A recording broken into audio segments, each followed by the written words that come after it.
Ça va bien? Ne me répondez pas. J'avais quelqu'un, un frère qui est décédé, qui est parti dans la gloire. Alors j'allais le voir souvent, c'était quelqu'un qui s'entendait bien, et puis, mais il était assez brut et assez sec. Puis je lui disais, ça va bien? Qu'est-ce que tu peux te faire? T'es médecin? Alors je disais, shalom. C'est... Souvent on n'aime pas embêter, on n'aime pas être embêté, surtout quand ça va pas trop bien. Alors je ne vous demande pas si ça va, j'espère que ça va. En tout cas, j'espère que ça ira.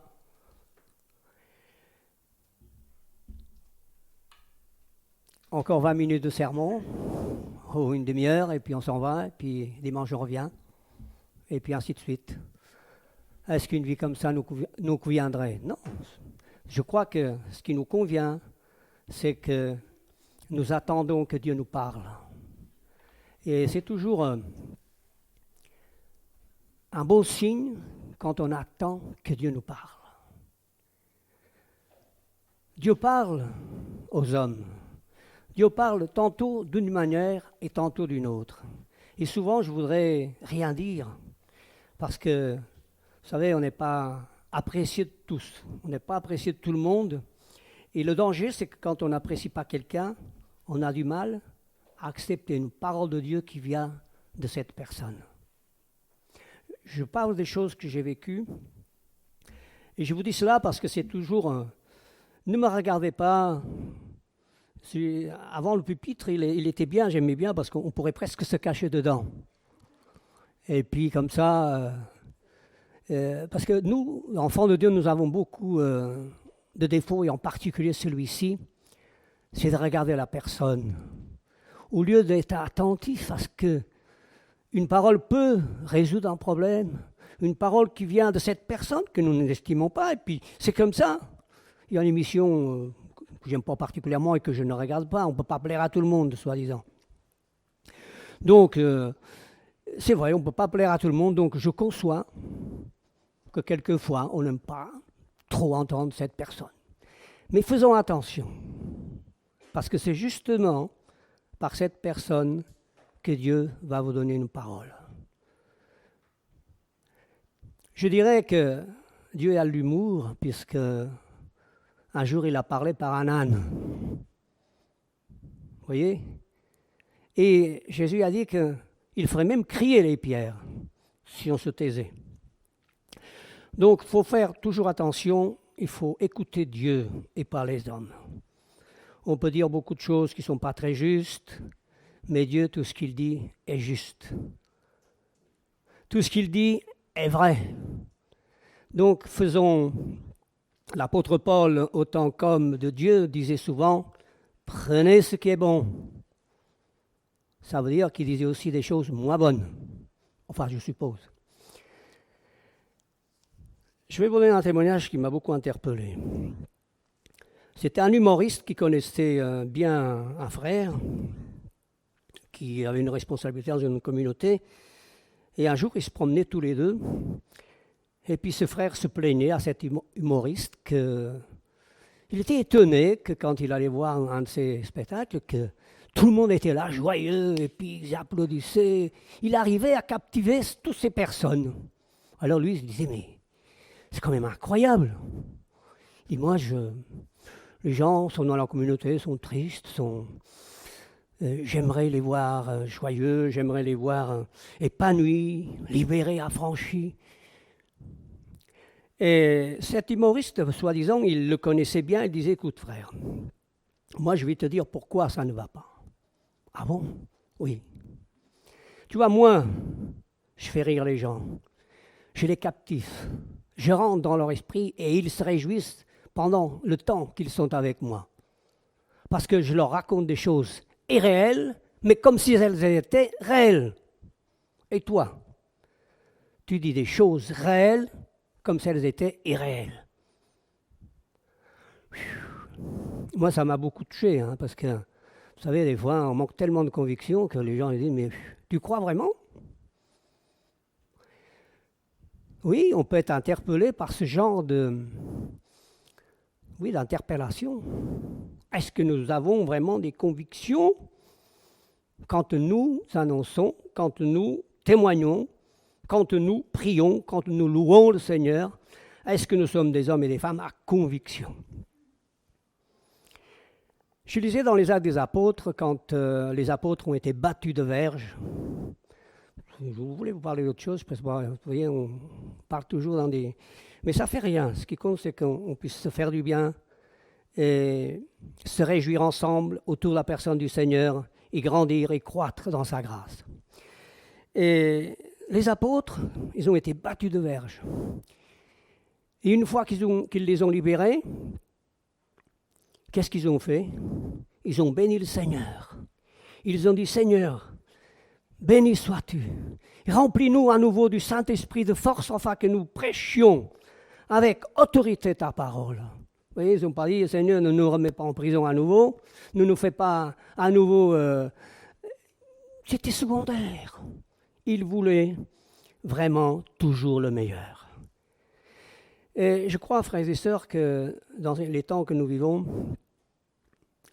nous avons besoin d'être des hommes et des femmes convaincus de ce que nous croyons. Ça, c'est très important. C'est vrai que nous avons des situations difficiles, y compris au milieu de nous, des gens qui souffrent. Et nous bénissons le Seigneur parce que nous pouvons nous réjouir, ce matin avec ceux qui sont là pour se réjouir, mais aussi en même temps pleurer avec ceux qui pleurent. C'est comme ça que l'Écriture nous enseigne. Et en tout cas, moi, je peux dire que Dieu nous a donné cette faculté de le faire. Dans nos prières quotidiennes, dans nos cultes quotidiens, nous invoquons le Seigneur pour les uns et pour les autres. Dans les larmes, dans la tristesse, quelquefois aussi. Et nous aussi, quand nous rencontrons quelqu'un qui va bien et qui loue le Seigneur, nous voulons aussi nous réjouir avec cette personne. C'est l'équilibre du chrétien. C'est de ne pas seulement se laisser abattre par la tristesse, de la souffrance de ceux qui nous entourent, mais aussi savoir se réjouir des choses que le Seigneur nous fait voir. Ce matin, je voulais juste vous parler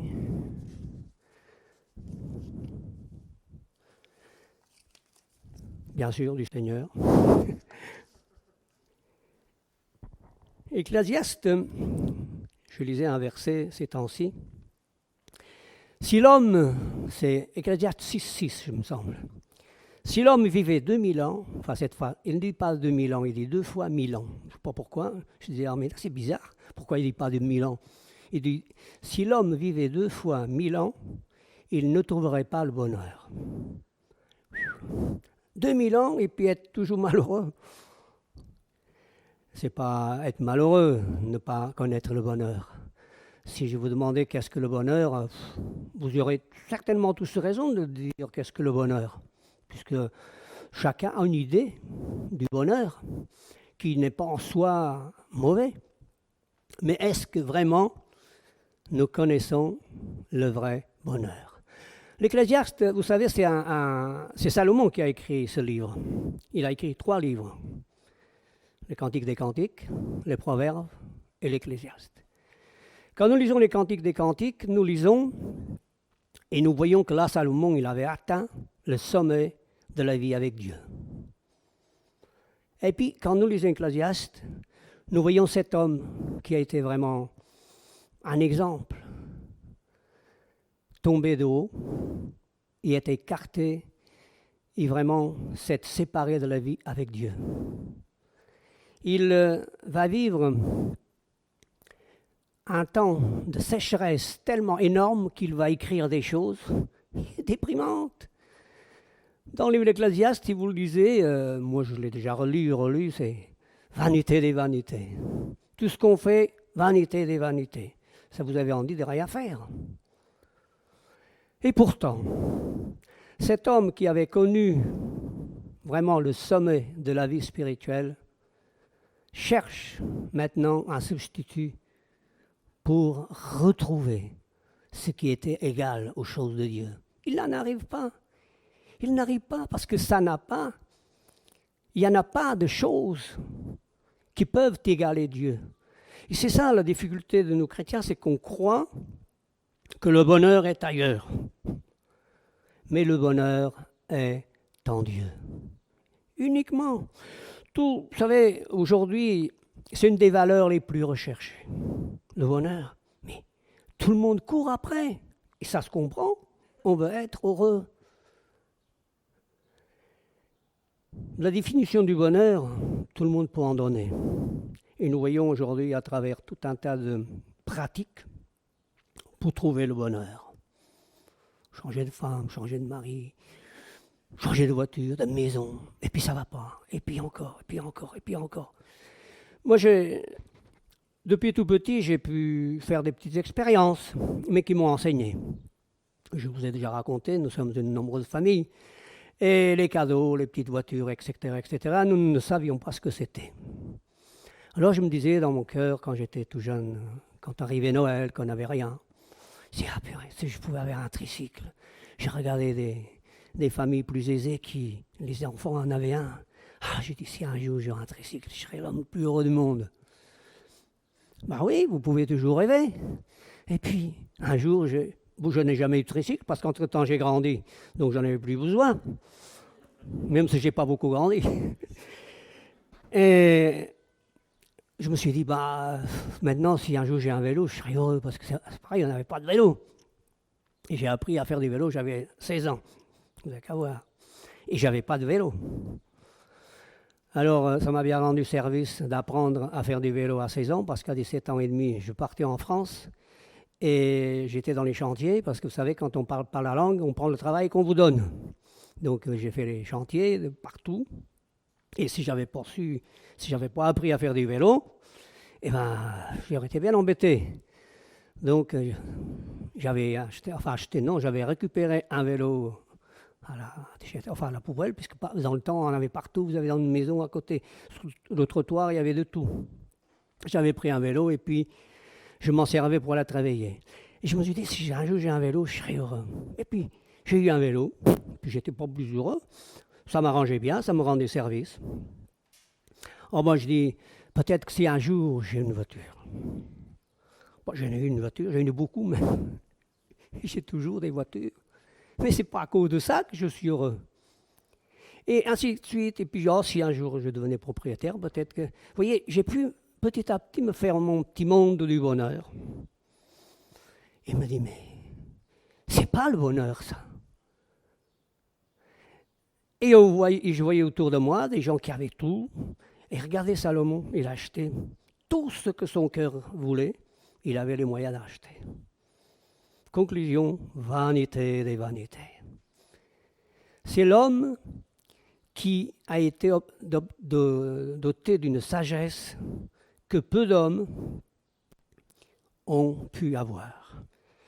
La reine de Saba, quand elle est venue, elle a dit, mais ce que j'ai entendu au loin, c'est bien en dessous de ce que je vois, de ce que j'entends, de ce que je constate. Et comment cet homme qui a connu le vrai bonheur avec le Seigneur, il avait vraiment été choisi par Dieu pour monter un temple, une maison en honneur du Seigneur. Comment il a pu se laisser séduire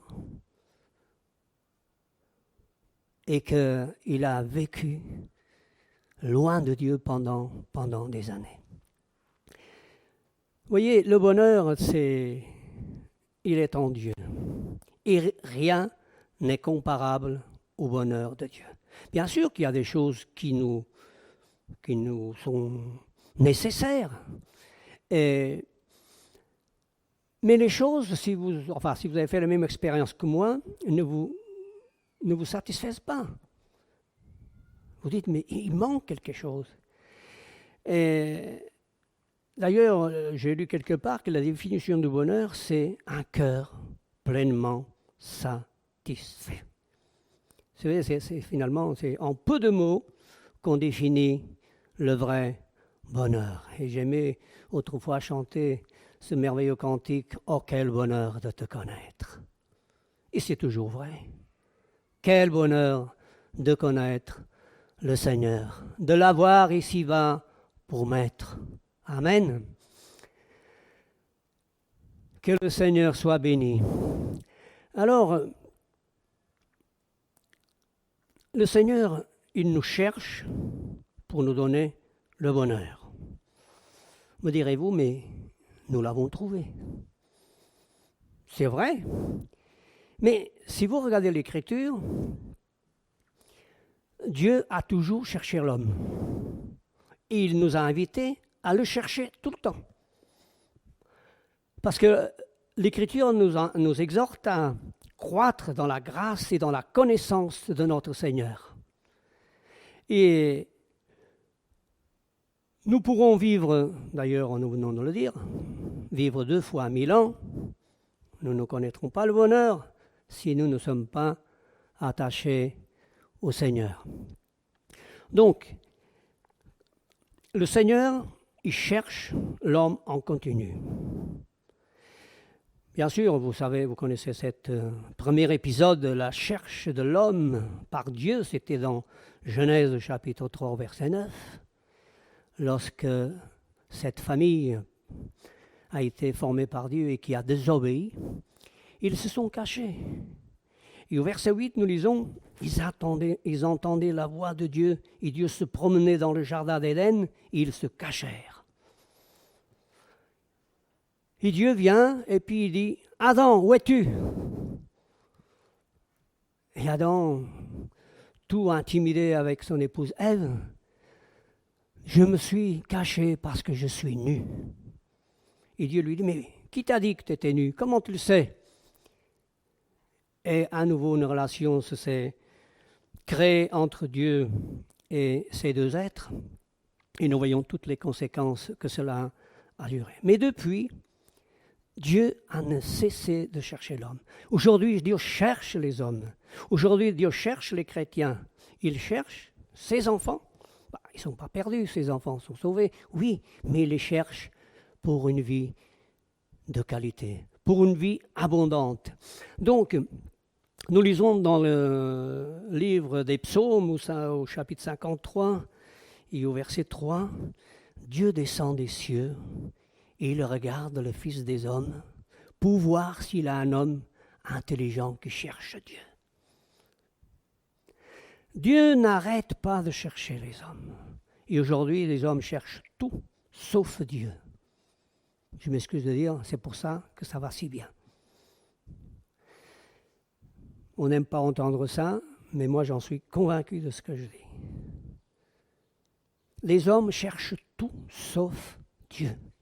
Et Dieu continue à chercher les hommes.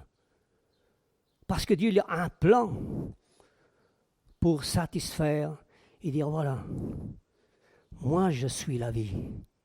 Moi je suis le bonheur. Et même nous chrétiens, souvent, nous nous trompons de direction. Et l'apôtre Paul, si vous lisez Romains, si vous lisez l'Épître aux Galates, il n'arrête pas d'appeler les chrétiens, de les interpeller. Nous lisons dans Galates 3, Galates 5, Galates 1. Qui vous a fasciné? Vous qui couriez si bien, qui vous a arrêté? Qu'est-ce qui nous a arrêtés? C'est à nous de répondre, qu'est-ce qui nous a arrêtés? Peut-être on a pris la parole de Dieu, on l'a mis dans un tiroir. Peut-être la prière. Peut-être la communion avec les uns les autres, l'intérêt. Je ne sais pas, je me suis interrogé, je m'interroge aussi, Seigneur, qui m'a fasciné? Un bonheur qui n'existe pas. Les plaisirs de ce monde qui nous leurrent. Alors, l'apôtre Paul au Romains, au chapitre 8, verset 28, il va dire, est-ce la mort? Est-ce la vie? Est-ce les persécutions? Est-ce la famine? Est-ce que c'est ça qui nous arrête? Est-ce que c'est la maladie? Moi, je comprends qu'on soit découragé. Mais lui, il va répondre dans le verset 29. Moi, dit-il, ni la mort, ni la vie, ni les choses présentes, ni celles d'avenir, me séparera de l'amour de Christ. C'est le retour de chaque enfant de Dieu. Nul, en tout cas Jésus s'est déjà mouillé auparavant pour nous. Nul ne vous ravira de ma main. Comment se fait-il quelquefois qu'on se laisse fasciner, qu'on se laisse emmener loin de la pensée de Dieu? Alors il est bon que nous, quand nous sentons que nous avons été un peu trop loin de la pensée de Dieu, il est bon pour nous dire qu'est-ce qui m'a empêché, qu'est-ce qui est venu mettre le désordre dans ma vie, qu'est-ce qui est venu... Parce que vous savez, on résout facilement les affaires, nous les hommes, les humains. Souvent, les couples, ça va pas, on arrête, on change. Dans les familles, avec les enfants, ça va pas, on fait ci, on fait ça. On essaie de résoudre les situations par notre propre initiative. D'ailleurs, l'apôtre Paul avertit bien dans l'épître aux Galates, au chapitre 5. Vous avez commencé par l'esprit, voulez-vous finir par la chair? Vous aviez une vie par l'esprit, une vie de Dieu. Mais voulez-vous maintenant terminer par la chair comme Salomon? Non, Seigneur. Je veux continuer par l'esprit. Parce que la solution, elle se trouve en Dieu. Nous pouvons, et nous savons que nous avons essayé de résoudre des choses, humainement, et nous savons ce que cela provoque. Frères et sœurs, nous voulons nous laisser interpeller par Dieu. Il nous cherche. Il nous cherche pour quoi faire? Pour nous passer un savon? Certainement pas. Il cherche les hommes pour leur communiquer le meilleur. Dieu nous cherche bien plus que nous ne le cherchons. Dieu nous aime beaucoup plus que nous ne l'aimons. Et ça, ce sont des certitudes que le diable essaie de lessiver dans notre cœur. Ouais, t'as vu ce que tu as fait? Tu crois que Dieu t'aime comme ça? Oui. C'est comme ça que ça commence. Mais après, on dit quand même, mais il a réellement dit ça. Vous savez, le diable, il est subtil. Il n'y a pas de vérité chez le diable. Il est le père du mensonge. Il n'y a chez lui rien de bon. Et pourtant, quel séducteur, quel menteur. Il raconte tellement bien les choses. Un jour, il a dit à Jésus, mais si tu m'adores, je te donne le monde. Mais attends, mais le monde ne lui a jamais appartenu.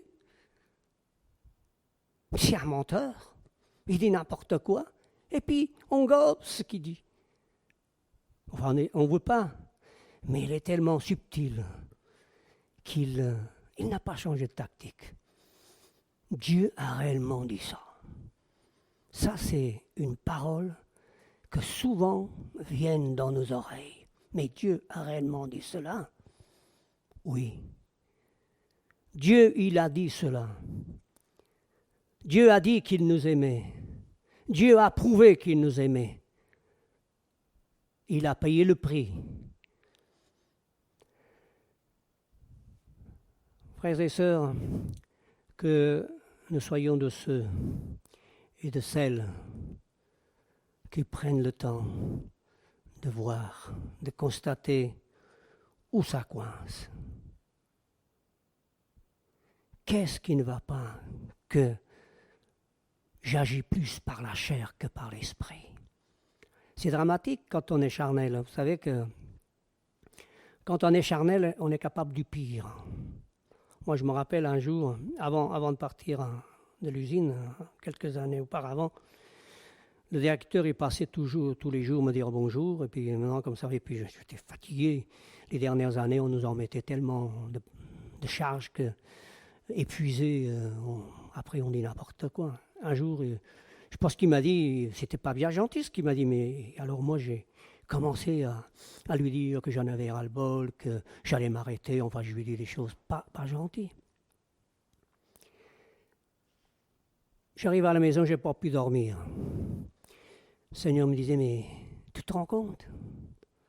Tu parles à cet homme de Dieu, de moi, tu as parlé aux uns et aux autres, depuis tu te conduis comme ça. J'étais malheureux. Je dis, mais c'est pas vrai. Comment que je vais me rattraper? Le lendemain, le Seigneur il dit, tu lui demanderas pardon. Tout simplement de lui avoir parlé comme ça. Bon, je me suis levé, lavé, habillé, pris mon déjeuner comme d'habitude. Et je lui ai dit, j'ai dit, Seigneur, oui, si je le vois, je vais faire cette démarche. Il passe, bonjour, tout ça, et j'ai dit, écoutez, je vous demande pardon pour hier, je suis fatigué, j'ai pas cherché d'excuses, je dis, j'aurais pas dû vous parler comme ça, etc. Il était touché, ça fait rien, il dit, finalement on s'est réconciliés, entre guillemets, mais moi surtout j'étais soulagé. J'étais soulagé parce que j'ai horreur de vivre. Vous savez, moi quand j'apprends quelqu'un qui m'en veut sans que je sache, quoi, je suis malheureux.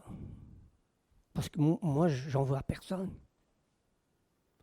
Je ne suis pas d'ennemi que je connaisse. Je cherche la paix avec tous les hommes, comme dit l'Écriture, autant que cela dépend de moi. Et si on se laisse conduire par la chair, on s'enfonce petit à petit. C'est pourquoi nous voulons nous laisser travailler par Dieu. Nous voulons aussi lui dire, Seigneur, dans ce domaine, tu es le seul qui peut intervenir.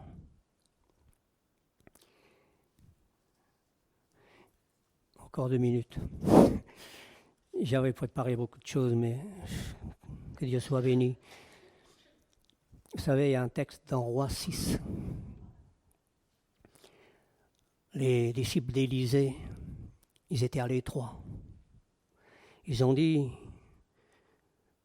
Maître, il faut que nous allions couper des poutres et puis que nous fassions quelque chose de plus grand parce que nous sommes à l'étroit. Vous connaissez l'histoire, hein, je vais l'abréger. Et puis Élisée dit, allez-y. Il était heureux de voir que ses disciples allaient. Et puis chacun, ils ont emmené une hache. Vous savez, les haches dans le temps, moi je vous dis ça parce qu'on a connu tout ça. Donc j'aime bien les choses anciennes parce que dans la Bible, les choses n'étaient pas comme maintenant. On aurait pris une tronçonneuse, on aurait fait un bruit infernal et là, la hache, autrefois, il y avait un manche. J'en ai eu des comme ça, donc je sais que c'était comme ça. Maintenant, on prend des petites haches pour faire des petites branchettes. Mais pour couper un arbre, c'est pas une petite hache. C'était au moins 1 mètre de long de manche. Et avec un outil au bout, je peux vous dire qu'il fallait cogner. Et chacun, avec son hache, sont allés abattre des arbres pour faire une construction. Bien sûr, il y a beaucoup de choses à dire là-dessus, mais je veux simplement, ça me vient à l'esprit ce passage pour conclure. Un des disciples a hurlé d'un seul coup. « Maître, maître, qu'est-ce qui t'arrive? J'ai perdu l'hache. J'ai perdu ce qui coupe. » Il avait le manche. Il avait la chair, on va dire comme ça. Mais il aurait pu faire comme font beaucoup de chrétiens, et moi, ça m'est arrivé. Faire semblant, en apparence, le manche, puis rien ne se passe. Parce que c'est la chair, c'est normal. Il manque le coupon, si ça ne coupe pas l'arbre, cet homme se serait fatigué, épuisé jusqu'au bout. Il aurait fini même par casser le manche. Mais cet homme a été repris dans son cœur. Maître, j'ai perdu l'hache. Et elle était empruntée en plus. Ça, un jour on parlera mieux de ce passage, il est formidable. Élisée lui dit, mais où tu l'as laissé tomber? Et le disciple lui dit, là, c'était tombé à l'eau. Allez donc, un fer, ça fait, oui, largement plus d'1 kilo. Au fond du lac. Et puis, Élisée prend un bout de bois, et le bout de bois fait aimant avec le fer. C'est un miracle, puisque c'est impossible. Mais là, on nous parle de la croix. Ça nous parle déjà de la croix de Jésus-Christ, qui fait nager, qui fait revenir ce qui nous est utile pour le travail. C'est-à-dire, j'aime pas comparer l'Esprit de Dieu à une hache, au mordant, à ceux qui coupent, à ceux qui font un travail efficace, mais c'est quand même avec sa permission de dire, c'est ça en fait. On peut faire semblant. Ça va. Ah, je fais ci, je fais ça, je travaille. Je parle du Seigneur, je fais... Oui, c'est honorable. C'est honorable. Mais est-ce que tu n'as pas perdu le mordant? Est-ce qu'il n'est pas tombé quelque part? Vous savez, cet homme, il n'était pas coupable, c'est en travaillant. C'est en œuvrant qu'il a perdu. Et son maître est allé lui rendre ce qui faisait l'efficacité de son travail. C'est ce que fera le Seigneur. C'est ce qui fait le Seigneur avec nous. Il fait revenir les choses qui nous ont été nocives. Il fait revenir les choses qui nous ont éloignés de Dieu pour reprendre à nouveau une vie digne de ce nom, la saveur qui donne l'Évangile. La saveur, c'est cette joie d'annoncer le Seigneur, cette joie de le connaître, cette joie de voir son frère. Vous savez, je termine en disant cela. L'apôtre Paul dira, ou c'est l'apôtre Jacques qui dira, celui qui aime Dieu, qui prétend aimer Dieu et qui n'aime pas son frère, c'est un... Il faut le dire, c'est pour moi qu'il a écrit. C'est trop facile d'aimer Dieu et de ne pas aimer ses frères. Parce que...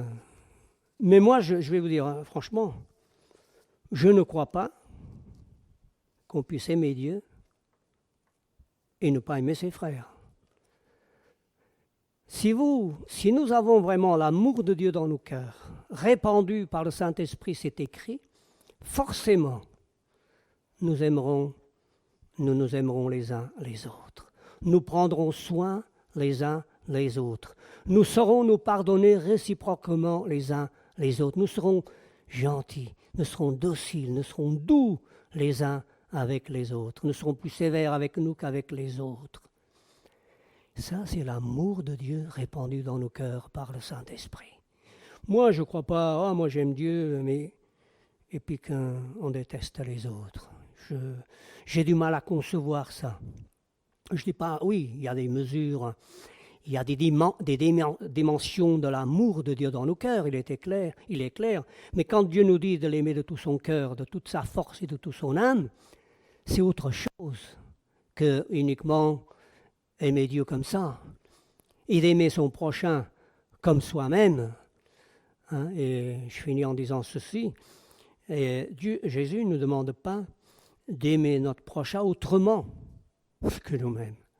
Vous voyez, tu t'aimes bien, et bien aime aussi bien l'autre. Si tu t'aimes pas, il est clair qu'il est difficile d'aimer l'autre. Mais en tout cas, Jésus l'a dit, aime ton frère comme toi-même.